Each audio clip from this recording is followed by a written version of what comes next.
এই যে যাদবপুর বিশ্ববিদ্যালয় প্রতিবাদের নামে তাণ্ডব চলল, অভিযোগ দায়ের করলো এবার যাদবপুর বিশ্ববিদ্যালয় কর্তৃপক্ষ এবং সেই অভিযোগ দায়ের হলো 37 ঘন্টা পর। যাদবপুর থানায় অভিযোগ দায়ের যাদবপুর বিশ্ববিদ্যালয়ের উপাচার্যের। পাশাপাশি বিশ্ববিদ্যালয় কর্তৃপক্ষের তরফে একটি তদন্ত কমিটিও গঠন করা হয়েছে। 3 সদস্যের উচ্চ পর্যায়ের তদন্ত কমিটি গঠন যাদবপুর বিশ্ববিদ্যালয় কর্তৃপক্ষের। এই অভিযোগ দায়ের নিয়ে যাদবপুর বিশ্ববিদ্যালয়ের রেজিস্ট্রার কি বলেছেন শুনুন। কমপ্লেন করেছি যে 19 এবং 20 তারিখে বিশ্ববিদ্যালয়ে যে ঘটনা ঘটেছে, এই ঘটনা সম্পূর্ণ মানে অনুপেক্ষিত একটা ঘটনা। সেই ঘটনা আমরা বিশ্ববিদ্যালয়ের তরফ থেকে মাননীয় উপাচার্য মহোদয় এটা পাঠিয়েছেন, কমপ্লেন পাঠিয়েছেন যে 19 এবং 20 যে দুদিনই যে ঘটনাটা ঘটেছে এটা সম্পূর্ণভাবে আপনাদেরকে জানালাম। এই কমপ্লেন অভিযোগের ভিত্তিতে আপনারা যা বিএনএস অনুযায়ী যা আছে সে অনুযায়ী ব্যবস্থা নেওয়ার জন্য অনুরোধ করেছে, ভাবে সহযোগিতা করব। আরেকটা বিষয় যেটা জানা যাচ্ছে যে আপনারা কমপ্লেনে 1 নম্বর গেটের সামনে সিসিটিভি ক্যামেরা ভাঙা হয়েছে বলে বলেছে। কি এইটা 1 নম্বর গেটের সামনে সিসিটিভি ভেঙেছে সেইটা আমরা দেখব, টোটালটা একটু জিজ্ঞাসা করি, টোটাল পার্ট আমাদের যে পার্সোনালগুলো আছে সেটা দেখি, সেটাও যদি থাকে আমরা সেই যে একটা কমিটি গঠন হয়েছে তদন্ত কমিটি, সেই তদন্ত কমিটির কাছে এগুলোও আমরা উপস্থাপন করে যার যা অভিযোগ আছে সমস্ত অভিযোগই এই কমিটির কাছে পেশ করা হবে। কালকে পরিস্থিতিটা যে জটিলতা ছিল তার আমাদের সিদ্ধান্ত নেওয়া, ভিসি রেজিস্টার প্রভিসি তাদের সঙ্গে কথা বলা এবং সেইগুলো সে ম্যাচিওর করতে যে একটু সময় লেগেছে, কিন্তু আলটিমেটলি বিশ্ববিদ্যালয় কর্তৃপক্ষ সেই যথাযথ ব্যবস্থা নিয়েছে। যদিও এর আগে পরিস্থিতির দোহাই দিয়েছিলেন উপাচার্য, স্পষ্ট উত্তর না দিয়ে অভিযোগ দায়েরের সম্ভাবনার কথা শুনিয়েছিলেন উপাচার্য। কি বলেছিলেন তখন তিনি দেখুন। আমাদের এখানে সিসিটিভি ফুটেজ সবসময় সিকিউর থাকে এবং সেটা মোর দেন এ মান্থ অন্তত থাকে। আমি আশাবাদী যে এই সমস্যাগুলো মিটে যাবে এবং সবাই মানে রেস্ট্রেইন, আমি একটা কালকে অ্যাপিলও করেছি সবাইকে, অল স্টেক হোল্ডার্স, সবাই যেন সংযত থাকে, কেউ যেন কোনো রকম ওভারস্টেপিং না করে। ক্যাম্পাসে আমরা চট করে পুলিশ থাকুক এটা আমরা ওই নীতিতে বিশ্বাস করি না।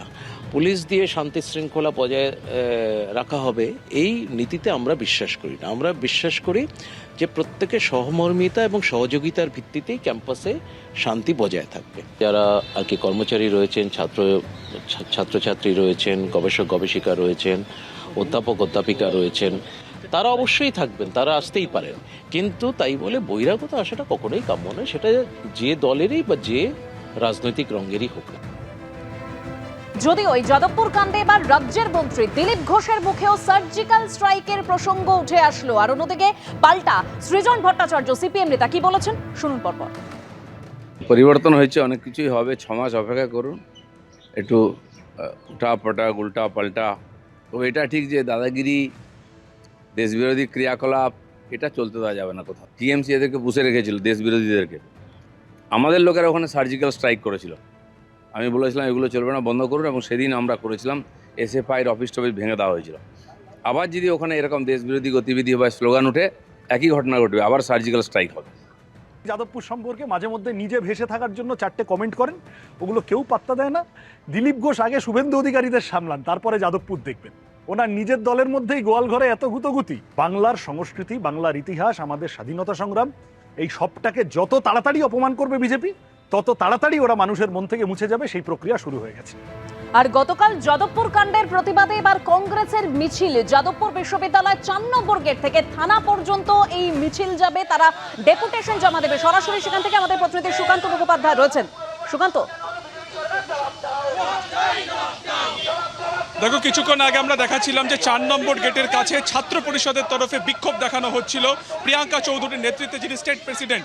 এবং আমরা এই মুহূর্তে দেখতে পাচ্ছি যে সেই মিছিল, সেই প্রতিবাদ মিছিল তা কিন্তু 4 নম্বর গেট থেকে এখন যাদবপুর থানা পর্যন্ত যাচ্ছে। তারা একটা ডেপুটেশন দেবেন এবং তার মূল যেটা দাবি থাকবে যে ঘটনা পরশু রাতে হয়েছিল বা গতকালকেও যারা এমব্লেম ভাঙার পিছনে রয়েছে তাদেরকে গ্রেফতার করতে হবে। ছাত্র আন্দোলন নামে ক্যাম্পাসে যে গুন্ডামি হয়েছে তার জন্য যারা দায়ী তাদেরকে গ্রেফতার করতে হবে। সরাসরি একটা কথা বলে নেব।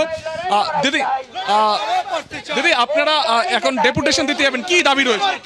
আমাদের একটাই দাবি, যারা গুন্ডা ছিল, যে সকল গুন্ডারা ছিল তাদেরকে অবিলম্বে চিহ্নিত করে তাদের বিরুদ্ধে ব্যবস্থা নিতে হবে এবং যে এমএলএ উস্কানিমূলক মন্তব্য করতে এখানে এসেছিলেন, নাটক করেছেন, তার বিরুদ্ধে ব্যবস্থা নিতে হবে। আমরা দেখলাম যে এমব্লেম, ঐতিহ্যবাহী এমব্লেম, সেটাকেও ভেঙে দেওয়া হয়েছে, সেটাকে প্রতিস্থাপনের কাজও চলছে।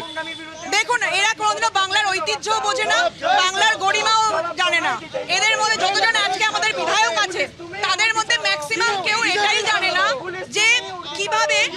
শিক্ষাক্ষেত্র চলে, শিক্ষাক্ষেত্রে কি করে একজন ছাত্র সুলভ আচরণ কাকে বলে, কারণ ম্যাক্সিমামই গ্র্যাজুয়েশন নিয়ে তাদের কমপ্লিট নেই, তো তাই জন্যই তারা আজকে এই গুন্ডামিটাকে প্রশ্রয় দিচ্ছেন।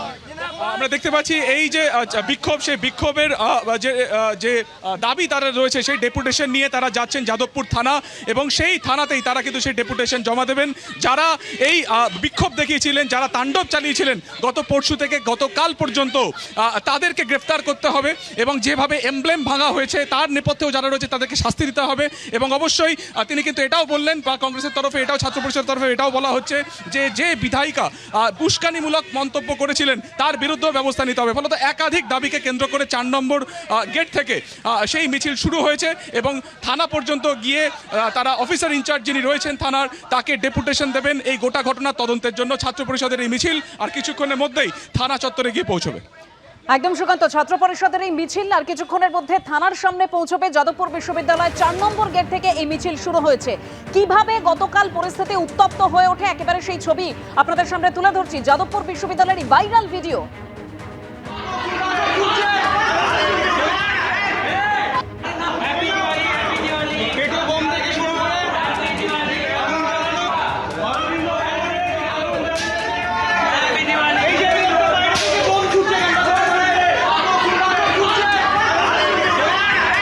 কর্তৃপক্ষ দেরিতে হলেও বিলম্বে হলেও অবশেষে অভিযোগ দায়ের করেছেন। এখানে আমি ছবিটা একটু দেখাতে বলবো। অধ্যাপকরা যাদবপুর বিশ্ববিদ্যালয়ে তারা জড়ো হয়েছেন। এখানে যে পোস্টারটা দেওয়া হয়েছে, ব্যানারটা লাগানো হয়েছে রবীন্দ্রনাথ ঠাকুরের একটা কোটেশন ব্যবহার করে, এই যে জাতীয় শিক্ষা পরিষদ আজ মঙ্গলের মূর্তি পরিগ্রহ করিয়া আজ আমাদের সামনে আসিয়া উপস্থিত হইয়াছে, ইহাকে রক্ষা করাই আত্মরক্ষা, ইহাকে সম্মান করাই আত্মসম্মান। ঠিক এই পোস্টার যখন লাগানো হয়েছে, তার নিচের যে ছবিগুলো তুমি দেখতে পাচ্ছ, সেই ছবিগুলো হচ্ছে গত দুদিনের ছবি। অর্থাৎ এমব্লেম ভাঙা হচ্ছে, নন্দলাল বসুর নকশা করা এমব্লেম, যেভাবে তার উপর পা তুলে দাঁড়িয়ে আন্দোলনকারীরা ওখানে আন্দোলন করছেন, হুঙ্কার ছাড়ছেন, এবং তার জেরে সেটা মাটিতে পড়েছে, এবং অগ্নিসংযোগের ঘটনা, এবং এখানের যে অরবিন্দ ভবন, সেই জায়গায় যেভাবে ঘটনা ঘটেছে বুধবার রাতে, সেই ছবি কোলাজ করে এখানে টাঙিয়ে দিয়ে অধ্যাপকরা প্রতিবাদ জানাচ্ছেন। সঞ্জয় মুখোপাধ্যায় আমাদের সঙ্গে রয়েছেন। যাদবপুর বিশ্ববিদ্যালয়ে নন্দলাল বসুর এমব্লেম ভাঙা হচ্ছে, মূল প্রশাসনিক ভবন অরবিন্দ ভবন, সেখানে অগ্নিসংযোগ হচ্ছে বহিরাগতদের দিয়ে। কর্তৃপক্ষ 37 ঘন্টা পর আজকে অভিযোগ দায়ের করছে। দেখুন, কর্তৃপক্ষের কথা বলতে পারবো না, কিন্তু আমরা যারা 70 দশক থেকে এই বিশ্ববিদ্যালয়ে আছি, তাদের মনে হচ্ছে যে উচ্চশিক্ষার আর কোনো প্রয়োজন নেই। সত্যি ভারতবর্ষে প্রয়োজন নেই। যে আপনি নন্দলাল বসুর কথা বললেন, আজকে নন্দলাল বসুর চিত্রিত এমব্লেম ভেঙেছে, পরশুদিন নন্দলাল বসুর চিত্রিত সংবিধান নষ্ট হয়ে যাবে, তো আমরা দেখতেই পাচ্ছি। আমার খালি মনে হয় যে জীবনানন্দ দাশের কথা, যে মানুষের থেকে, কৃষকের থেকে আজ জীবাণুর থেকে আজ কৃষক মানুষ জেগেছে কি হেতুহীন সম্প্রসারণে। এই যে আমরা অ্যামিবা থেকে মানুষ হলাম কেন? কিন্তু লিবিয়ার মহৎ জঙ্গলের মতো। এবং এখানে অশোক স্তম্ভ বা রবীন্দ্রনাথ, এই প্রতিষ্ঠানের প্রথম অধ্যক্ষ রবীন্দ্রনাথ ঠাকুর, তাকে যদি পদাঘাতে লুণ্ঠিত করা যায়, তাহলে যে কোনো অপরাধেরই মার্জনা হয়। যেটা সরকার বা কর্তৃপক্ষের জাতীয় শোক পালন করা উচিত, তার বদলে তারা এফআইআর করছেন। তাতেই বোঝা যায় যে what man has made of man. এই ওয়ার্ডসওয়ার্থ বৃথাই আক্ষেপ করেছেন। আমার ইংরেজি উদ্ধৃতি দিয়ে লাভ হবে না, এতে শুধু প্রমাণিত হবে আমি কিছু মাইনে পেয়ে অধ্যাপনা করতাম। কিন্তু যে অপরাধ মানবতার বিরুদ্ধে হয়েছে, সে অপরাধের কোনো ক্ষমা নেই। না, প্রথম কথা হচ্ছে যে একটা দীর্ঘ সময় আমি এখানে প্রথমে প্রাক্তন ছাত্র ছিলাম, তারপর একটা দীর্ঘ সময় মাঝে কিছুদিন বিদেশ বাদ দিয়ে এখানে অধ্যাপনা করেছি, এবং আমাদের সমস্ত আবেগ দিয়ে এই প্রতিষ্ঠানকে গড়ে তোলার চেষ্টা করেছি। তাকে এইভাবে আক্রমণ করা, আক্রমণই বলবো, এটা কোনো আন্দোলন নয়। তাতে মানে এটাকে নিন্দা করার কোনো ভাষা আমার নেই। আর তার উপরে আমাদের যে প্রতীক, যেটাকে ভাঙা হলো, পদদলিত করা হলো, আমি যা গল্প শুনেছি, যখন জাতীয় শিক্ষা পর্ষদ তৈরি হয়, রবীন্দ্রনাথের বিখ্যাত টাউন হলের বক্তৃতা সে বিষয়ে, রবীন্দ্রনাথ নন্দলাল বসুকে ডেকে বলেছিলেন যে জাতীয় শিক্ষা বিষয়ে আমরা একটা সংগঠন তৈরি করতে চাই, তুমি এর একটা প্রতীক এঁকে দাও, এবং নন্দলাল বসু এই প্রতীকটি এঁকেছিলেন। তার মানে নিশ্চয়ই আপনারা জানেন। সেই প্রতীকী ভেঙে মাটিতে ফেলা হলো।